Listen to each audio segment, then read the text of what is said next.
Welcome to today's channel. Israel's 98th Division entered southern Gaza. Broke through defense line enemy leaders. Major General Yair Finland, head of the Israel Defense Forces Southern Command, made an assessment today in southern Gaza. He said that the troops are fighting with great effort and are constantly advancing towards the targets seen on the front line, a hot development that we have obtained as a result of our team's investigations. Prime Minister Benjamin Netanyahu said, "I said tonight that our forces can reach anywhere in the Gaza Strip. Now they are surrounding Sinai house, so his house is not his stronghold and he can escape, but it is only a matter of time before we reach it." Him Israeli Defense Forces 98th Division is leading a ground offensive against Hamas in the southern Gaza Strip while troops have surrounded the city of Yunis and have begun operations. Their 98th Division consists of paratroopers from both the standing army and reserves, as well as the Commando Brigade and an elite artillery regiment. The entry of the 998th Division into Gaza means that there are now 4 IDF divisions operating in the Gaza Strip. Within hours, the troops reportedly broke through the defenses of Hamas's Khan Yunis brigade, surrounded the city and began maneuvering deeper into the city. The IDF reported that the troops leading the attack captured Hamas strongholds and located weapons and intelligence equipment. The Heart of Time channel can tell you that these troops are one of the 2 most dominant Hamas brigades in the area, and that the city in southern Gaza is the terror group's center of gravity. All the political and military leaders of the Hamas terrorist organization, including Yahya Sinai, Mohammed Sinai and Mohammed Da, grew up in the area of Khan Yunis. We search for the latest updates and want to keep you informed. Let's get started. The conflict has entered a new phase. Israeli ground forces have declared the opening of the second front. Israeli ground forces reportedly entered the southern part of Gaza in preparation for the assault on Yunis. A massive army has advanced southward. The first incursion into Hamas tunnels was by Israel's recently formed Special Forces Brigade. The Special Forces Brigade pursued the tunnels in what may have been a historic operation, surprising and severely defeating Hamas. Announcing their arrival at headquarters, the new Special Forces made an announcement. As this was happening, Hezbollah ramped up its attacks on northern Israel. Battles have broken out at every turn since the Israeli army declared a critical situation on the northern border and sent a heavy detachment to the area. Today, all-out attacks began, and the end of terrorist organizations will come with the discovery of the tunnels. Let's not waste any more time and get to our video. As soon as the sun came up, the Israeli Tank Brigade began a new phase of the conflict with a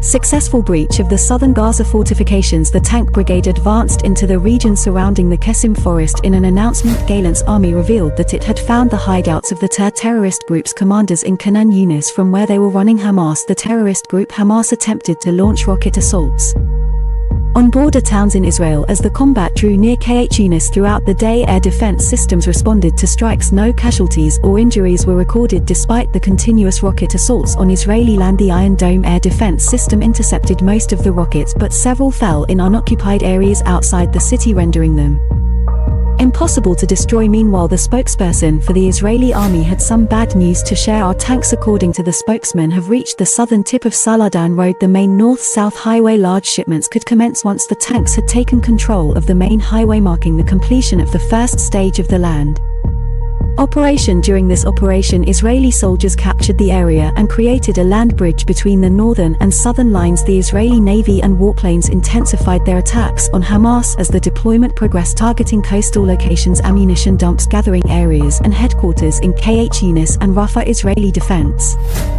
Minister Gallant expressed his strong support for the IDF as the strikes persisted. Speaking from the Israeli border, the town of Jabalia in the northern Gaza Strip, and the Sharjah neighborhood, Defense Minister Yoav Gallant warned the terrorist group in southern Gaza and declared that Israeli troops will remain until Hamas's infrastructure is completely destroyed. Gallant stated that Israeli troops would crush terrorists in the south more severely than their northern counterparts. We will not rest until we have eliminated every single Hamas member. Contrarily, the Kur Brigade may have written Israeli military history with its first action, which involved the use of tanks to control a highway from Israeli territory. The Kur Brigade advanced toward the middle of the Gaza Strip with the goal of crossing into the southern line. As part of the operation, the Kur Brigade stationed numerous artillery systems in the vicinity. Out of nowhere, the Kur Brigade launched 100 rounds of artillery attacks. Close quarters fighting broke out just 15 minutes after the artillery attacks finished as forces advanced towards Yunis perimeter. The initial line of defense for Yunis, the Al-Wara region, was advanced by the Fear Brigade in a swift operation. The Special Forces neutralized over 46 Hamas members and destroyed 30 tunnels belonging to the group. The Fear Brigade penetrated a vast network of tunnels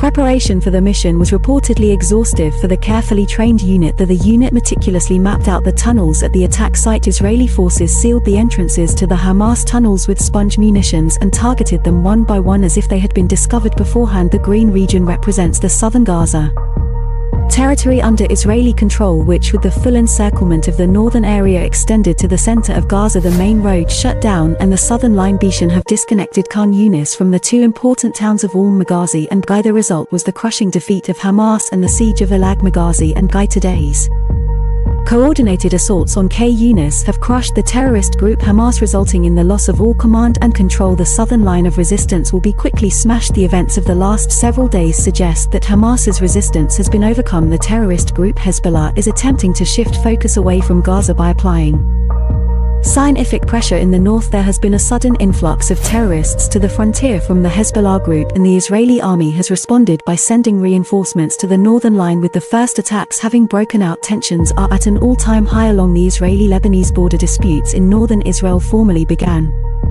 today. Allow me to make a crucial reminder before we delve into today's top regional concern. Please know that we are always keeping tabs on the news and doing our best to bring you up-to-date analysis using reports from military public information systems and news from over 100 letters received in the area. We bring you the latest updates. We dedicate over 15 hours of effort every day, so please use the super thank you button if you'd like to contribute to our able to reach more people and provide higher quality reporting. Thanks to your support, like the video and leave a comment to show your support. It is time to get down to the day's most vital subject. The terrorist group Hezbollah first carried out a full-scale mortar attack on the border. Missile strikes also began shortly in the evening. According to the announcement, Iron Dome halted the rocket strikes, but the region suffered material damage from mortar attacks. Israeli forces retaliated severely against the terrorist group. The assaults began quickly with artillery systems and rockets hitting the whole Lebanese border consecutively. Even though several artillery and rocket units had already deployed to the border, the Israeli army fired 910 artillery shells, destroying objectives belonging to Hezbollah, as declared by the Israeli Defense Ministry. The attacks continued despite the mobilization of Israeli airplanes in a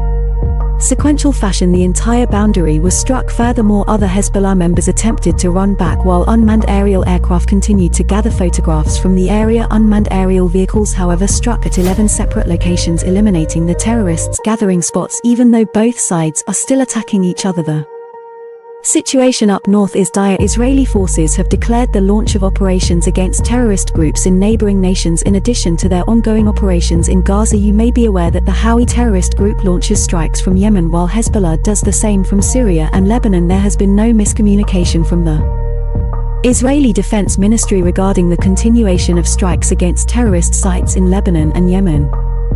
Thanks for watching, and we'll see you next time.